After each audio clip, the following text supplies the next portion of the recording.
Hola, ¿qué tal? Ya de regreso. Y disculpas. Pues bueno, en esta segunda parte vamos a ver muy rápidamente. Son varios temas, sin embargo, los voy a intentar pasar rápido. Las diapositivas van a estar en el campus virtual para quien quiera consultarlas, considere que son temas que resultan de utilidad para efectos de sus proyectos de intervención. Bueno, dentro del tema de tráfico de drogas y sustancias psicotrópicas, pues quizás, como refiere esta diapositiva, la actividad con la que más asociamos al crimen organizado, ¿no? Y bueno, son distintas actividades las que están involucradas en el tráfico de drogas, obviamente la siembra, cosecha, en el caso de que estemos hablando de sustancias, digamos, procedentes de un origen natural, pero también obviamente hay una producción o una manufacturación de sustancias eh, artificiales, ¿no? Entonces, bueno, cualquiera de estas dos posibilidades, si estamos hablando de sintéticos o de cosas provenientes de la naturaleza o que requieren un mínimo procesamiento, ¿no? Su distribución, su comercialización, la posesión, hay muchos lugares donde la posesión está castigada, la prescripción, ¿no? Cuando son sustancias controladas y se prescribe por parte de un profesional, también forma parte quizá de actividades de tráfico de drogas. Y bueno, este tema comenzó, digamos, a criminalizarse a partir de los 60 del siglo pasado, antes de que incluso existieran, digamos, convenios internacionales, pues fue Estados Unidos quien de manera importante impulsó la creación de estas convenciones únicas sobre estupefacientes y su protocolo, que, digamos, fue como el primer instrumento y bueno, al día de hoy el que está vigente es la Convención contra el Tráfico Ilícito de Estupefacientes y Sustancias Psicotrópicas de 1988, que crea una comisión especial de estupefacientes. Bueno, aquí únicamente hay muchísima información, existe todo un informe mundial de drogas que se produce prácticamente, pues, si no de forma anual, sí cada 2 años. Eh, Estos informes mundiales sobre drogas, pues refieren, ¿no? Son elaborados por la Oficina de las Naciones Unidas contra la Droga y el Delito a partir de información que proporcionan los países. Y estos informes mundiales de droga lo que hace, bueno, es un poco mostrar el diagnóstico de cuáles son las sustancias más consumidas, cuáles son los países productores, cuáles son los países consumidores, el nivel de consumo en la población a nivel general, cuáles son, pues, el número, por ejemplo, de muertes asociadas al consumo de drogas, sea de manera directa o indirecta, como podría ser, por ejemplo, aquellas personas que por no, digamos, por inyectarse drogas con agujas compartidas, pues terminan infectándose de VIH, ¿no? Y entonces esas muertes asociadas al VIH pues son de manera indirecta producto del consumo de drogas, ¿no? Las muertes por sobredosis, etcétera. Entonces, bueno, ustedes pueden entrar a revisar si es de su interés estos informes mundiales. Únicamente me interesaba, pues, mostrar de manera muy rápida, pues, el tema del flujo a nivel internacional sobre la cocaína a partir de aquellos cargamentos, ¿no? Que fueron incautados por las autoridades de diversos países. Entonces, bueno, claramente aquí lo que nos muestra es que el origen de la cocaína, pues prácticamente es en gran medida en América del Sur, sobre todo, pues, países como Perú, países como Bolivia, países como Colombia, países como Venezuela, pues son países productores de la cocaína y su transporte y toda la logística que conlleva para llegar a aquellas zonas, aquellos centros de consumo, ¿no? Que prácticamente pues es Norteamérica, Europa continental, Europa también, bueno, Inglaterra, etcétera. Sin embargo, también hay cada vez, digamos, aquellos países que anteriormente no se consideraban consumidores, pues cada vez más observamos que son países que también están ya incrementando el número de personas que tienen algún tipo de dependencia o consumo, sea problemático o no problemático, de sustancias psicotrópicas.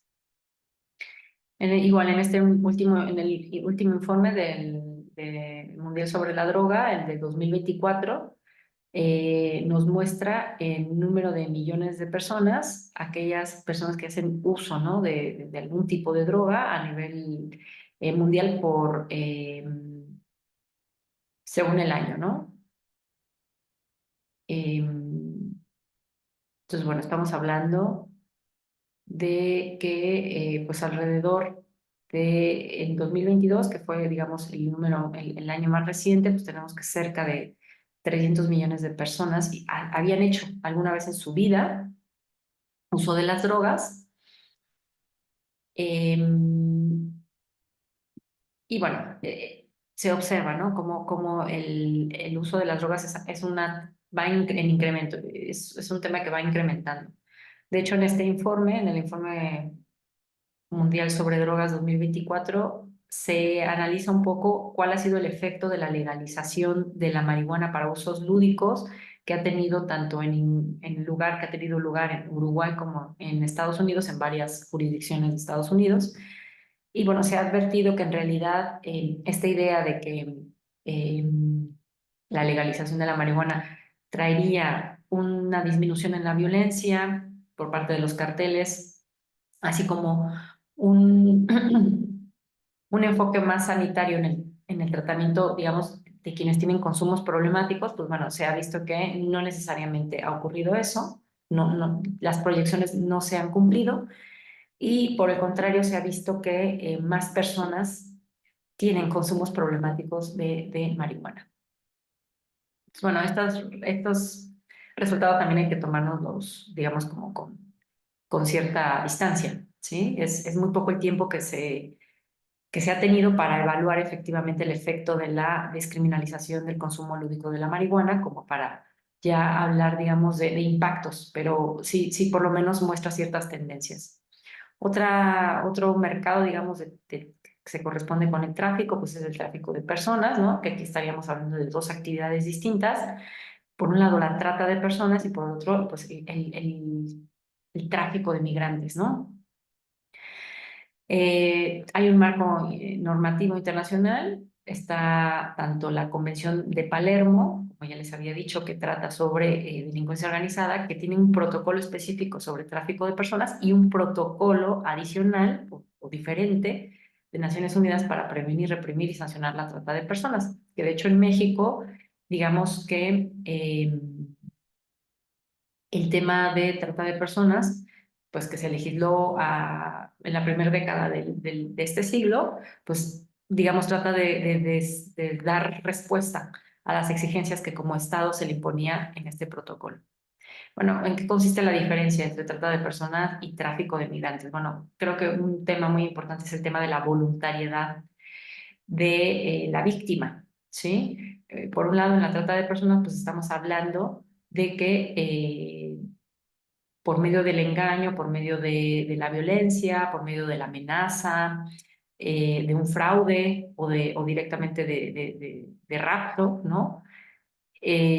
Transportamos a personas de un lado para otro o le damos, digamos, somos quienes nos encargamos de recibirlas en ese lugar su destino final de esas personas y estas personas van a ser explotadas. ¿De qué tipo de explotación estamos hablando? Pues bueno, hay explotación laboral, explotación sexual, ¿no? Más adelante vienen las casuísticas, pero piensen que hacia 2018 se estimaba que 2,5 millones de personas eran víctimas de trata de personas a nivel mundial. Y claro, estas son proyecciones del 2018.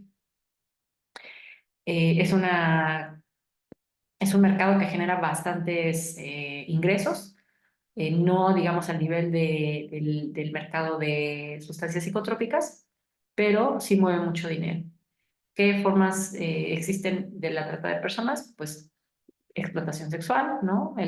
Digamos, lo que le llaman pues, el lenocinio, servidumbre doméstica, la mendicidad forzada, los matrimonios forzados, para algunos son una manera de trata de personas. Como habíamos mencionado en algún momento, la importancia de identificar quiénes son los sujetos vulnerabilizados por este tipo de conductas, pues es importante que ustedes sepan, ya lo habrán escuchado muchas veces, que normalmente este tipo de delitos, pues las víctimas son especialmente niñas, niños, adolescentes y mujeres, ¿sí? Luego tenemos otro tipo de tráfico, el tráfico de armas. Claramente este es un tema que creo que recibe, digamos, sí recibe atención, pero me parece que poca atención en comparación, por ejemplo, con el tráfico de narcóticos o con el tráfico de personas. Bueno, nada más un comentario, no terminé. Está también el tráfico de migrantes, ¿no? Les decía que aquí, digamos, la distinción entre el tráfico de migrantes y trata de personas es que en teoría el tráfico de migrantes, el tráfico de migrantes, en este caso media la voluntariedad de la persona que va a ser, digamos, trasladada de un lugar, de una jurisdicción uno a la jurisdicción 2, ¿no? La persona actúa, digamos, consciente de que está contratando un servicio ilegal para, pues, en busca de mejores oportunidades, llegar a otro país, ¿no? Entonces, normalmente quienes son traficados, en este caso los migrantes, pues no es visto como un criminal en términos de que forme parte, ¿no? de la empresa ilegal de tráfico de migrantes. Sin embargo, ya lo veremos después, ¿no? Existen vías, digamos, más útiles como para criminalizar la migración. Ahora sí, el tema del tráfico de armas, pues bueno, esta conducta básicamente radica en toda aquella adquisición, venta, traslado, transferencia, entrega, donación de armas de fuego, sus componentes, sus municiones o sus piezas fundamentales, desde, digamos, un estado a otro o desde una jurisdicción a otro, ¿sí? Al igual que los otros tráficos, tiene su propio protocolo que deriva de la Convención de Palermo y podemos hablar de varias ya actividades específicas, ¿no? Que pueden ser algunas de las siguientes. Cuando compramos armas sin registro, ¿no? Puede ser un arma legal, pero de un arma que no tiene registro, que en el caso de México, pues el registro se lleva ante la Secretaría de la Defensa Nacional, o armas que sí están registradas, pero que posteriormente fueron robadas, que no se dio aviso a la autoridad. Entonces, no se tiene en el sistema como un arma robada y es eventualmente vuelta a registrar, ¿sí? O se registra, digamos, el cambio de dueño, o sea, pero se tiene un registro de ellas. Cuando son algunas armas desviadas del mercado lícito, ¿no? O sea, obviamente esto es con complicidad de funcionarios, ¿no? O sea, pensemos que determinada eh, cuerpo policial tiene cierto armamento, ¿no? Y, no sé, donan parte de este armamento o desvían parte de este armamento a un grupo de criminalidad organizada. De manera similar, bueno, pero aquí está en sentido inverso. De manera similar a lo que ocurre con el Informe Nacional Mundial sobre Drogas, pues también hay un informe sobre tráfico de armas de fuego. El último consultado es el Estudio Mundial sobre el Tráfico de Armas de Fuego de 2020.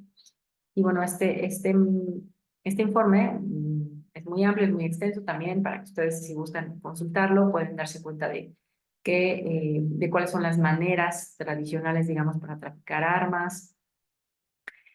Sin embargo, me parecía muy interesante poderles proyectar este mapa, ¿no? Que muestra cuál es el flujo principal, de dónde vienen las armas y hacia dónde llegan, ¿no? Bueno, pues, observamos que claramente Estados Unidos, como uno de los principales productores de armamento, pues evidentemente de ahí salen las armas y son llevadas en volúmenes grandes hacia México, eh, y digamos ya volúmenes no tan grandes, pero que sí resultan importantes, pues a América del Sur, a las zonas que están justo en el Medio Oriente y que son zonas, digamos, con conflictos, ¿no?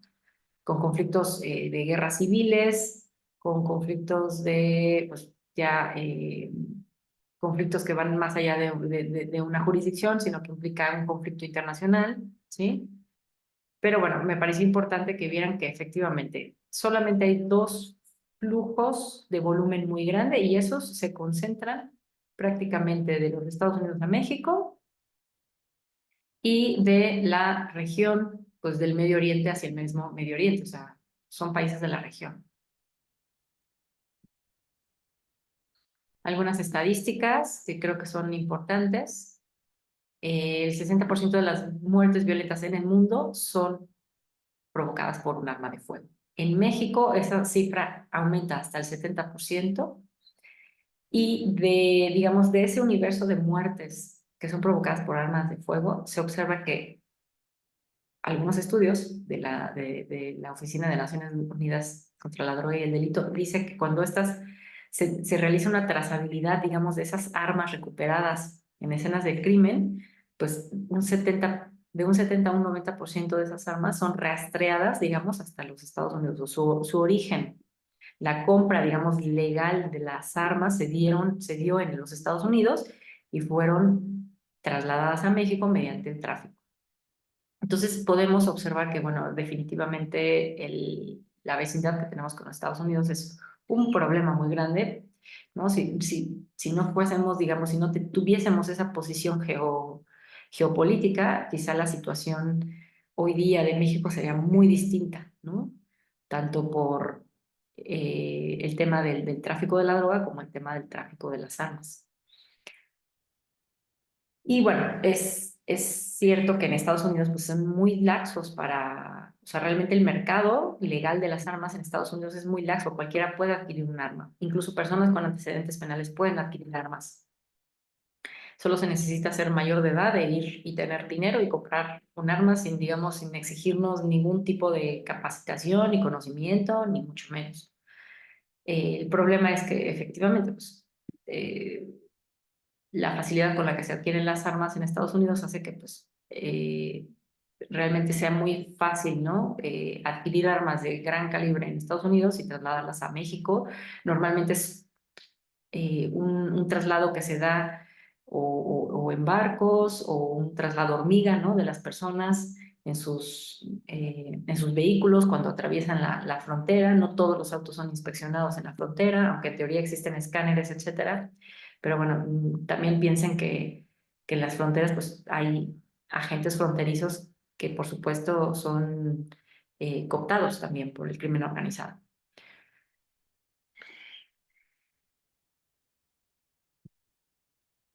Y bueno, vienen dos tipos de tráfico que realmente aquí no es que no interesen, por supuesto que importan, pero creo que representan menos amenazas a la seguridad humana, que es el tráfico de bienes culturales y, bueno, especialmente el tráfico de bienes culturales. Me parece que sí representan, digamos, un problema, pero no, quizá no en la medida en la que los otros tráficos, ¿no? Evidentemente el tráfico de drogas impacta en muchos ámbitos de la seguridad humana, tiene que ver con seguridad comunitaria, seguridad sanitaria, eh, seguridad política, ¿no? O sea, son como varias dimensiones de la seguridad las que están afectadas, pero en el tema del tráfico de bienes culturales, me parece que hay una menor afectación a las distintas dimensiones de seguridad humana. No así en el caso del tráfico de recursos naturales, ¿no? Que ya en los últimos años, pues cada vez se advierte más desde la criminología verde, ¿no? La importancia de, pues sí, de legislar en este tema, de que se consideren delitos muchos aspectos que hasta antes pues, no estaban vistos como situaciones que ameritaran, digamos, la atención del derecho penal, sino simplemente como aspectos que tenían que ser regulados desde el derecho administrativo.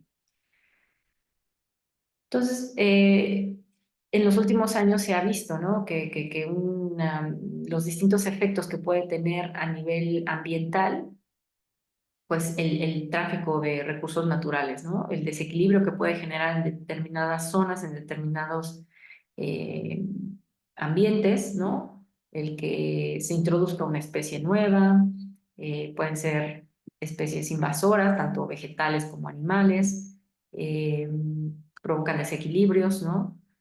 Entonces, bueno, hay como muchas aristas desde las cuales pueden verse los daños que genera el tráfico de recursos naturales. Una de ellas es pues, el daño mismo a las especies, ¿no? Al sacarlas de su hábitat. especialmente cuando estamos hablando de fauna, ¿no? Que va a terminar siendo, digamos, viviendo en condiciones de esclavitud. Eso es por un lado, pero también, como digo, más también hacia una perspectiva de lo que impacta en términos del equilibrio en el medio ambiente. Bueno, voy a adelantar un poquito estas eh, diapositivas para llegar a este punto. Pues bueno, la delincuencia organizada encuentra explicación desde distintas teorías, ¿no? Y básicamente si ustedes revisan, sobre todo para quienes son criminólogas y criminólogos, entenderán muy bien o recordarán estas distintas teorías y la manera en cómo pueden ajustarse a la existencia de grupos de criminalidad organizada, ¿no? Que sepan que existen estas teorías, que cada una de ellas da una explicación plausible del por qué se mantienen estos grupos de criminalidad, se mantienen en el tiempo realizando actividades, pareciera de manera racional, ¿no? Con el objeto de obtener ganancias.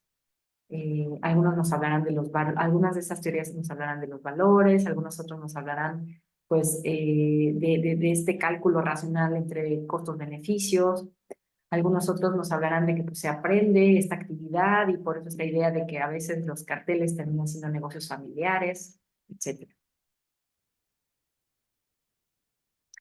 Y pues me parece necesario que siempre pensemos, ¿no? Sobre todo si ustedes están ahora con la elaboración de su estado del arte o de la revisión bibliográfica de su proyecto de intervención, pues que vean que siempre, o sea, hay que voltear a ver la multiplicidad de teorías que se generan alrededor de un fenómeno, porque pues es necesario complementar estas distintas visiones, ¿no? Habrá algunas visiones que son completamente, que chocan, que son, digamos, contradictorias, pero habrá otras que sí, que tengan esa posibilidad de embonar, ¿no? Porque a lo mejor una se enfoca a la perspectiva psicológica y otra se enfoca a la perspectiva más social y otra hace alusión quizá a factores biológicos. Entonces, bueno, no significa que estas teorías cada una quiera ir como por su lado, sino que más bien aportan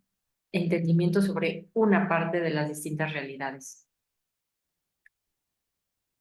Entonces, como dice aquí estos autores que estudian, digamos, desde una perspectiva cultural el crimen organizado, pues que no existe una teoría que lo abarque todo y que pueda explicar adecuadamente la delincuencia organizada, sino que las diferentes teorías son complementarias, nos sirven.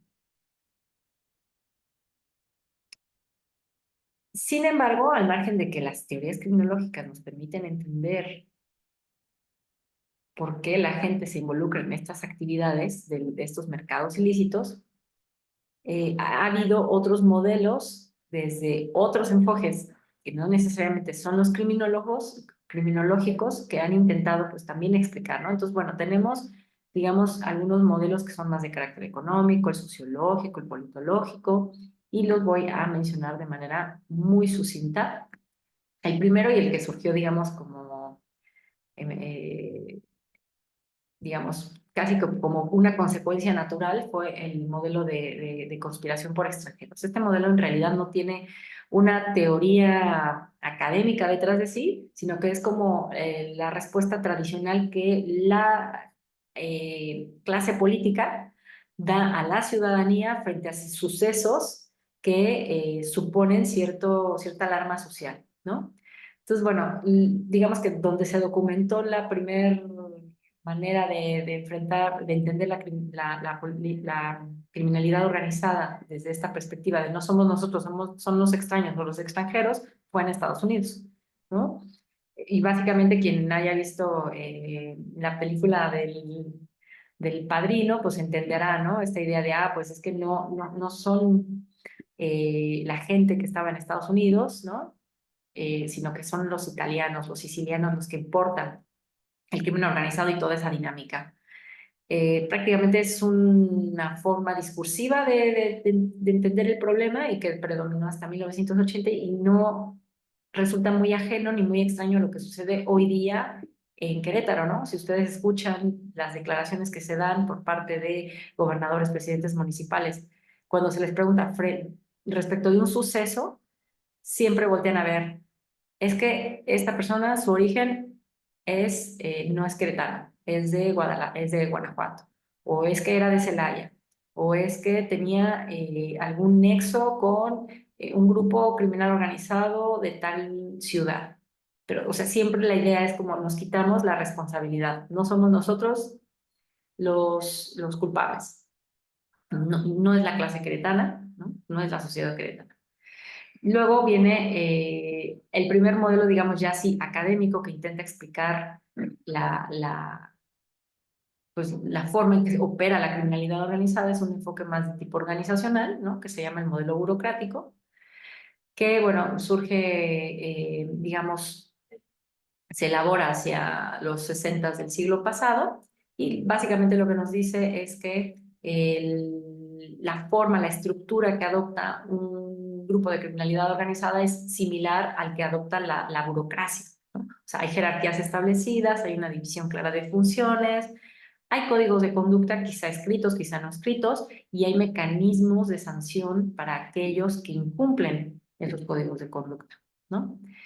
Eh, digamos que a este modelo burocrático se le añade el hecho de que se recluta a miembros bajo ciertas, eh, digamos, circunstancias. No todo el mundo puede ser miembro de ese grupo, sino que hablamos de relaciones, incluso hasta familiares, ¿no? Eh, por eso esta idea de las familias de la mafia italiana, ¿no? Eran familias prácticamente, se les concedía este efecto como de decir, bueno, es gente que tiene o un lazo de consanguinidad o un lazo, digamos, fraterno muy importante. Luego tenemos el modelo de la empresa ilegal, que es básicamente analizar la criminalidad organizada desde un enfoque económico. Y este modelo nos dice que prácticamente necesitamos entender que al margen de que hay mercados ilegales, pues va a haber siempre personas que intentarán sacar provecho de bienes que tienen una alta demanda. En este sentido, pues así como existen empresarios que orientan sus actividades a partir del lucro, pues existen personas que se dedican a explotar estos mercados ilegales, que son personas normales, racionales, orientadas por el deseo de obtener ganancias, ¿sí? Y que, digamos, en realidad lo que produce la distinción entre un empresario y alguien que pertenece a la criminalidad organizada es la declaración que hace el sistema jurídico entre prohibir o no prohibir algún bien o algún servicio, ¿no? Entonces, sería un poco regresar a la época, por ejemplo, del prohibicionismo del alcohol en los Estados Unidos, ¿no? En la tercera década del siglo pasado, cuando precisamente quienes eran miembros de la criminalidad organizada, pues eran aquellos que traficaban con alcohol. Y hoy día, pues bueno, eh, encontramos que hay una gran cantidad de actividades perfectamente legales que se relacionan con el consumo y la producción del alcohol. Desde esta perspectiva, desde el modelo de la empresa legal, se menciona que, digamos, son tantas las barreras a las que se enfrentan quienes están explotando un bien o un servicio en un mercado negro, que es posible que a la larga terminen abandonando esa actividad, ¿no? Esa es una hipótesis. Yo creo que es algo que quizá en la práctica no hemos visto, porque por muchas trabas que se le ponen a la criminalidad organizada en México y en muchas partes del mundo, pues esta no hace más que crecer, ¿no? Y emplear a cada vez más número de personas. Pues bueno, me parece que el modelo económico o de la empresa ilegal se equivoca en ese sentido, ¿no? De decir que como son tantas trabas las que enfrenta, pues va a terminar, digamos, cerrándose ese negocio. Luego tenemos el modelo de protección, que básicamente se relaciona con lo que les expliqué de la gobernanza criminal en el sentido de que determinados grupos sociales van a comenzar a ofrecer protección a otros ciudadanos en aquellos momentos o instancias o estados en los que o no hay autoridad o esa autoridad es incapaz o muy débil o está muy lejana. Esto tiene que ver con la posibilidad que tienen estos grupos de controlar territorialmente determinadas regiones de diversos países, ¿sí? El modelo de protección prácticamente surge eh, o se explica, digamos, a partir del surgimiento de la mafia siciliana en el siglo XIX. Sí, piensen ustedes que en esa época, pues el Estado italiano se estaba prácticamente apenas configurando como tal y como Estado central, pues tenía todas las autoridades en Roma y Sicilia siendo una isla del sur bastante lejana del centro, pues no había una autoridad estatal presente y constante y permanente que evitara, por ejemplo, pues los robos, que obligara el cumplimiento de contratos civiles o mercantiles, etcétera. Entonces ahí es donde surge precisamente la mafia siciliana, no con este objetivo de traficar drogas o trata de personas, sino que inicialmente surgió como un grupo de personas que ofrecían protección para llevar a cabo transacciones económicas, hacían cumplir los contratos cuando la gente se negaba a cumplirlos, obviamente mediante la violencia. Entonces, así como estos grupos actúan como gobiernos alternativos. Pues bueno, ese es un modelo explicativo de por qué surgen los grupos de criminalidad organizada y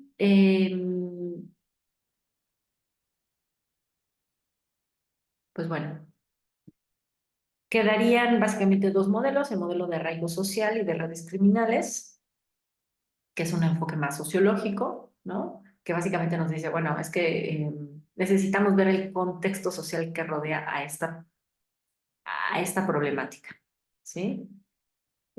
Obviamente, tal y como lo reconoce el modelo económico, el trabajar en un mercado negro implica, pues por un lado, obligar a trabajar, digamos, en la clandestinidad en ocasiones, ¿no? Aunque bueno, puede ser que en muchos lugares el crimen organizado actúa de manera bastante pública y sin ningún pudor. Pero bueno, en teoría hay un ocultamiento de las actividades, ¿no? Hay constantes situaciones que nos provocan o que provocan desconfianza entre los distintos miembros de la criminalidad organizada, ¿no? Por temor a ser, obviamente, descubierto, por temor a que alguien del grupo pueda delatarnos con la autoridad, o que existe represión incluso de parte de las cabezas de la criminalidad organizada. Dado que existen todas estas restricciones, este modelo lo que nos dice es que son muy importantes las relaciones entre familiares y conocidos una vez que se ha instaurado, digamos, un grupo de criminalidad organizada. Prácticamente estas relaciones son las que permiten que un negocio de la magnitud del cártel de Sinaloa pueda operar a pesar de que varios de sus miembros de la familia pues están actualmente detenidos, ¿no? Por las autoridades estadounidenses. Algunos de ellos ya han sido condenados, pero bueno, básicamente es no solo esas relaciones familiares, sino incluso con amistades las que hacen que la maquinaria siga funcionando, ¿sí? Y por eso es que este modelo de arraigo social y redes criminales permite entender por qué la idea de ir eliminando las cabezas pues no es una estrategia que funcione.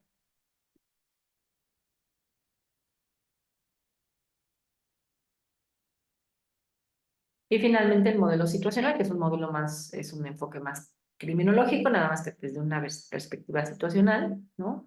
O sea, esta idea de, bueno, la delincuencia organizada va a existir en aquel momento, aquellos espacios, aquellos lugares donde haya una ausencia de guardián. ¿Quién tendría que ser el guardián? Pues el Estado, las autoridades de seguridad.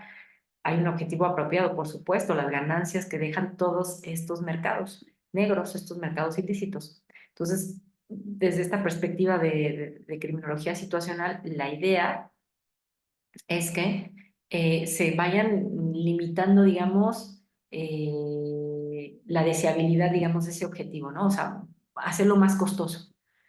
Eh, pues sí, efectivamente, la idea es eliminar esa estructura de oportunidades, ¿no? Incrementar los riesgos, incrementar los costos, reducir las recompensas. Un poco eso es lo que se ha intentado hacer, ¿no?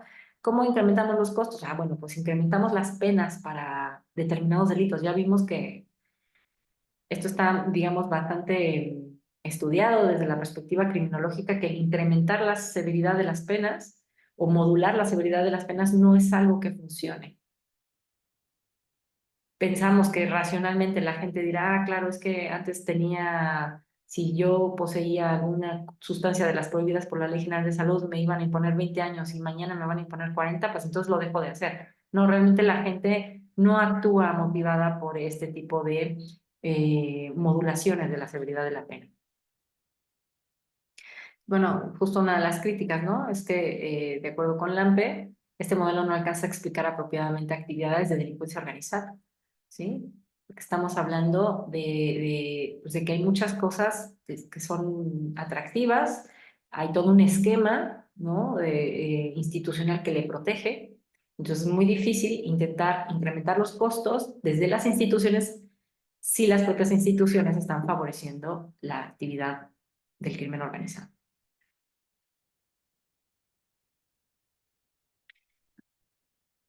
Ahora, para algunas personas es importante, digamos, cambiar el enfoque de hablar de carteles, como es el caso de los carteles que existen en México, y hablar más apropiadamente como de transnacionales redes transnacionales de criminalidad. Porque la idea de un cartel, pues digamos que es como una idea en la que pareciera que son solamente una organización que está anclada a determinado territorio, que solamente se dedica al tema de las drogas, pero realmente lo que se ha visto en los últimos años es que, pues, digamos que los carteles operan gracias también a la intervención de muchísimas personas que están situadas en otros países y que gracias a su actividad, pues la mercancía llega a esos lugares. Entonces, se habla, ¿no? De que de que antes ya no es el modelo burocrático donde había una jerarquía y estructuras bien claras, sino que ya en los últimos años, cada vez más, pues hay una especie como de descentralización de poder, si bien hay actores fundamentales que organizan, pero no deja de haber cada vez más digamos, un reacomodo horizontal o hacia la horizontalidad en la organización de estos grupos de criminalidad organizada, que además pues, están en constante proceso de fragmentación, ¿no? Pues, bueno, principales grupos de delincuencia organizada en México, esto es un mapa del 2020, donde había algunos, pero bueno, piensen que ni están todos los que son, seguramente no son los más, o sea, sí, sí están los más importantes, el cartel de Sinaloa, el cartel Jalisco Nueva Generación, que son los dos que tienen presencia a nivel internacional en todos los continentes, son los dos grandes carteles mexicanos, ¿no? Y luego tenemos algunos grupos que también son considerados carteles, pero bueno, las, digamos, los dos que sí pueden ser considerados redes transnacionales de criminalidad son el cartel de Sinaloa y el cartel Jalisco Nueva Generación. En este sentido, bueno, si bien existen estos grandes grupos, pues bueno, a partir del estudio que hace el ANTI en 2020, pues nos muestra, ¿no? Cómo ha ido evolucionando lo que inicialmente eran algunos cuantos carteles, ¿no? Y cómo se han ido fragmentando a su vez y creando en su momento nuevos carteles, nuevas bandas, digamos, de criminalidad organizada. Entonces, veía, ¿no? Que el año pasado se tenían detectadas pues ya alrededor de 175 grupos de criminalidad organizada en México, ¿sí? Algunas de ellas, pues son células de otros carteles, ¿no? De los carteles. Entonces, bueno, realmente la situación al día de hoy no existe como información eh, muy precisa, pero piensen que, exacto, se hablaba el año pasado de alrededor de 170 y tantos grupos de criminalidad organizada distribuidos en todo México y bueno, básicamente algunos de ellos independientes a los dos grandes carteles, pero muchos de ellos también en asociación con. Y bueno, voy a pasar a las últimas diapositivas, que esto tiene que ver más bien con la parte institucional de combate a la criminalidad organizada, ¿no? Tenemos que, como ya les había referido, pues existe un instrumento internacional importante que sienta las bases para que la totalidad de los países que lo han ratificado se pongan a trabajar de cara a luchar contra este fenómeno delictivo, ¿sí? Se promulgó, o bueno, se elaboró, se terminó de diseñar en el 2000 y digamos que es vinculante para aquellos países que lo ratificaron, en este caso México. Da un marco de definiciones conceptual, de estrategias respecto de cómo se va a actuar en el caso de criminalidad organizada y son estándares que terminan siendo obligatorios al caso mexicano. Se establecen estrategias de prevención, investigación y enjuiciamiento. Obviamente estamos hablando aquí de otro tipo de gobernanza, ¿no? Ya no la gobernanza criminal a la que aludí al inicio de la presentación, sino más bien la gobernanza internacional o institucional de combate a la criminalidad organizada. Ustedes imaginarán que, dado que esto fue un impulso o un esfuerzo internacional, pues hay muchísimos actores involucrados, no únicamente los Estados-nación o el sistema de Naciones Unidas, sino que son varias los actores que están ahí. Aspectos fundamentales de esta convención, bueno, pues que nos da una definición de delincuencia organizada que después los estados toman y la llevan a sus legislaciones. Habla del lavado de dinero, ¿sí? Es algo muy importante que, bueno, definitivamente aquí no le dediqué nada de tiempo, pero es algo importantísimo, el combate al lavado de dinero. Es decir, un poco la idea del juez que fue asesinado precisamente y en nombre de quién, en honor de quién, digamos, se celebró la Convención de Palermo, el juez Falcone. Él decía, teníamos que ir tras digamos, tras el rastro del dinero, ¿no? Y eso es algo fundamental. Si no eliminamos las fuentes de financiamiento de los grupos de criminalidad organizada, prácticamente es imposible acabar con ellos. Entonces, de ahí la necesidad de trabajar en combatir el lavado de dinero. También, por primera vez, establece la conexión que existe entre criminalidad organizada y la corrupción institucional.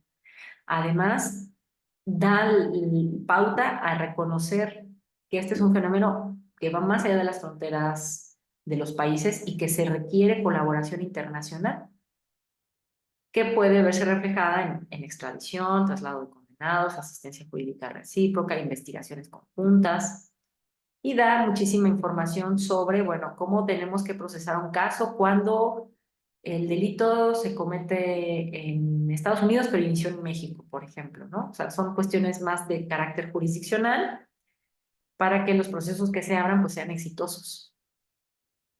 México tomó, digamos, reconoce, digamos, esta Convención de Palermo. Ya desde antes existía una ley federal de combate a la delincuencia organizada, desde 1996, en la época de Ernesto Zedillo se legisla esta materia. Entonces estamos hablando de que prácticamente estamos a 30 años de que México cuenta con legislación en materia de combate a la delincuencia organizada, pero ha sido, digamos, gradual la incorporación en la legislación de distintos tipos penales que se han ido reconociendo como mercados ilícitos, ¿no? Como les decía en su momento cuando expliqué trata de personas, pues eso es algo que ocurrió en el 2010, ¿no? La legislación en materia de trata de personas. O sea, prácticamente tenemos 14 años con esa legislación. Que sepan que, bueno, existe un régimen especial de tratamiento para las personas que son acusadas o sancionadas o implicadas en algún delito de tipo de delincuencia organizada, ¿no? Y que involucra pues limitación de garantías legales, pueden ser que se incremente la severidad de las penas, puede ser que se le reduzcan determinadas derechos que tienen como personas, sean imputadas o sean condenadas. En México, pues bueno, prácticamente está, al menos el marco jurídico normativo más importante en materia de delincuencia organizada, ¿no? Prácticamente 2016 se legisló este tema de hidrocarburos, que en México se considera una, un delito de criminalidad organizada, ¿sí?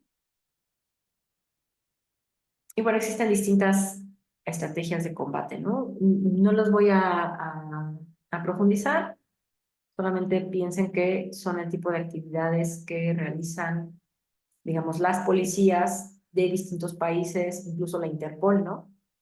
Con tal de ir, digamos, tras el rastro de las actividades de la delincuencia organizada. Y bueno, ya llego, digamos, casi al final de la presentación.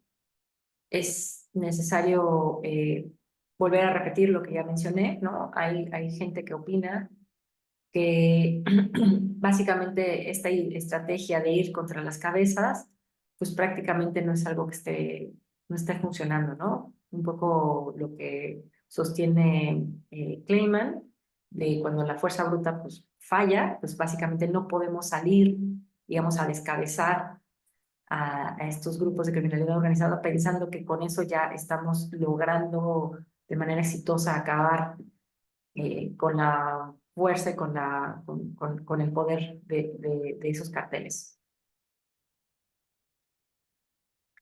Y bueno, aquí básicamente explica, ¿no? El por qué el ir contra las cabezas lo único que hace es provocar una fragmentación, existencia de nuevos grupos, ¿no? Que incluso pueden venirse independientes, pueden volverse independientes, provocar una guerra, digamos, respecto de los otros miembros que quizás se mantienen fieles a la cabeza que esté en ese momento y pueden hacer eso, no acrecentar la violencia, ¿sí? O en su momento, pues también fomentar que estas nuevas células vayan, digamos, fortaleciéndose a través de la creación de alianzas.